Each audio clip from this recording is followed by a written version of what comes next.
Hello YouTube family, मैं आपके सामने एक ब्लॉग वीडियो लेकर उपस्थित हुई हूँ। यदि मेरा ब्लॉग वीडियो पसंद आए तो मेरे चैनल को लाइक, सब्सक्राइब और कमेंट कर दीजिएगा। यदि कोई भी त्रुटि होती है तो अपनी बहन मान करके, अपनी बालिका मान करके क्षमा कर दीजिएगा और अपना स्नेह दुलार बनाए रखिएगा। ये आज भगवान शंकर की कहानी लेकर के आप लोगों के सामने उपस्थित हुई हूँ। भगवान शंकर और भस्मासुर की कहानी है। एक बार भस्मासुर भगवान शंकर को प्रसन्न करने के लिए उनका तपस्या करने लगा और वो लगातार भगवान शंकर की तपस्या करता रहा जब तक भगवान शंकर प्रसन्न नहीं हो गए। और वो दिन प्रतिदिन भगवान शंकर को रिझाने के लिए नए नए ढंग से भगवान शंकर की तपस्या की। और जब भगवान शंकर प्रसन्न हुए और भस्मासुर से कहा कि हे पुत्र, मैं तुम्हारी तपस्या से प्रसन्न हूँ, तुम मनचाहा वरदान मांग लो। तो भस्मासुर ने कहा कि ठीक है भगवान, यदि आप मेरी तपस्या से प्रसन्न हो तो मुझे ऐसा वरदान दो कि मैं जिसके सिर पर हाथ रखूं वह भस्म हो जाए। तो भगवान शंकर ने बिना सोचे समझे तथास्तु कह दिया। भगवान शंकर बोले पुत्र तथास्तु। और इस प्रकार भगवान शंकर पार्वती माँ को देखा तो वो आकर्षित हो गया। वो सोचा कि भगवान शंकर के क्यों ना सिर पर हाथ रख दूँ और भगवान शंकर ही भस्म हो जाए और पार्वती जी मेरी हो जाएंगी।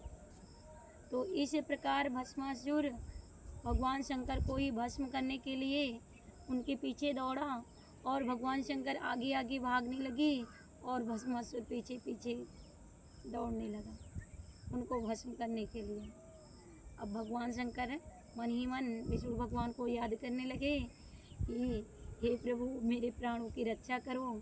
ये तो वरदान देकर कि मैं ही अपने चक्कर में फंस गया हूँ। ये तो भस्मासुर मुझे ही भस्म करना चाहता है। तो इस प्रकार भगवान विष्णु स्त्री का रूप धारण करके वहाँ पर आते हैं। भस्मासुर भगवान शंकर आगे आगे, भस्मासुर पीछे पीछे। इसी प्रकार वो खदेड़ता रहा भगवान शंकर को। फिर रास्ते में भगवान विष्णु स्त्री का रूप धारण करके वहाँ पर आते हैं और भस्मासुर से कहते हैं कि ठीक है, तुम आओ मेरे साथ नृत्य करो। और भस्मासुर विष्णु भगवान को स्त्री के रूप में देख करके मोहित हो जाता है, आकर्षित हो जाता है। तो वो भगवान विष्णु की ओर आकर्षित होकर के उनके साथ जब वो कहती हैं तो नृत्य करने लगता है, क्योंकि उस समय भगवान विष्णु स्त्री के रूप में थे, नारी के रूप में थे। तो पहले भगवान विष्णु ने कहा भाई आप ऐसे नृत्य करो, कमर पर हाथ रखो। फिर उन्होंने कहा कि ऐसे करो। फिर भगवान विष्णु ने कहा कि आप ऐसे नृत्य करो, सिर पर हाथ रख करके। तो भस्मासुर ने सिर पर जैसे हाथ रखा वो स्वयं भस्म हुए। इस प्रकार भगवान शंकर के प्राणों का छुटकारा मिला और भगवान विष्णु ने भगवान शंकर की रक्षा की। तो हर युग में कोई ना कोई किसी को बचाता ही है, इसलिए मनुष्य को परोपकार की भावना रखना ही चाहिए। वो तो देवता हैं, ईश्वर हैं, उनसे उनकी तुलना किसी से नहीं की जा सकती है। तो भगवान ब्रह्मा विष्णु महेश, ठीक, प्रथम वंदना गुरु मात की, दूजे करूँ गणेश, तीन देव मिल रक्षा करें ब्रह्मा विष्णु महेश। तो इस प्रकार विष्णु भगवान स्त्री का रूप धारण करके भगवान शंकर का जीवन बचाए। जब देवता लोग संकट में फंस जाते हैं तो मनुष्य के जीवन की बात ही क्या है।